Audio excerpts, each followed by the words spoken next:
ওই কাকু অনেকদিন থেকে বলছিলে আমাকে একটু মিষ্টিমুখ করা। আরে হ্যাঁ রে শালা বলেছিলাম। তা আছি মিষ্টি এনেছিস নাকি?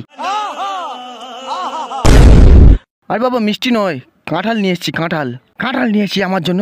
হ্যাঁ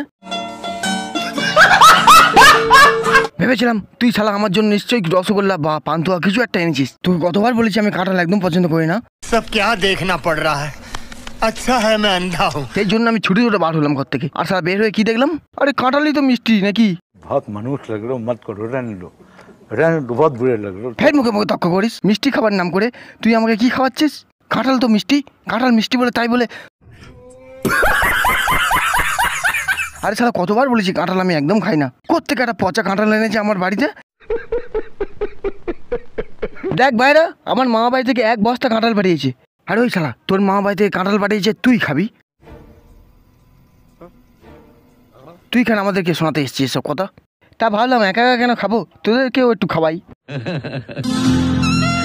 আমরা কেউ কাঁঠাল খাই না ভাই। তুই কাঁঠালটা নিয়ে এক্ষুনি বাড়ি চলে যা। আরে শালা তোদেরকে কাঁঠাল নিয়ে কোথাও যেতে হবে না। আমাদের থর ভাই আছে না, ও সমস্ত কাঁঠাল একাই খেয়ে নেবে। আর চুপ কর শালা, আমি কবে বললাম আমি কাঁঠাল খাই? कौन है ये लोग, कहां से आते हैं? আমার ছোট্টবেলা থেকে কাঁঠালের গন্ধ শুনলে আমার প্রচণ্ড মাথা ঘোরে। আর মাথা ঘুরে আমি যখন পড়ে যাই তখন আমার বাড়ির লোকজন ভাবে কি জানিস, আমি মদ খেয়েছি। I am sorry, Babu. আরে তুই ভয় পাচ্ছিস কেন? মাথা ঘুরে পড়ে গেলে আমরা তো আছি তো, আমরা তোকে ধরে নেবো। আমি কাঁঠাল খেতে পারবো না, কারণ আমার কাঁঠাল খেলে মাথা ঘোরে।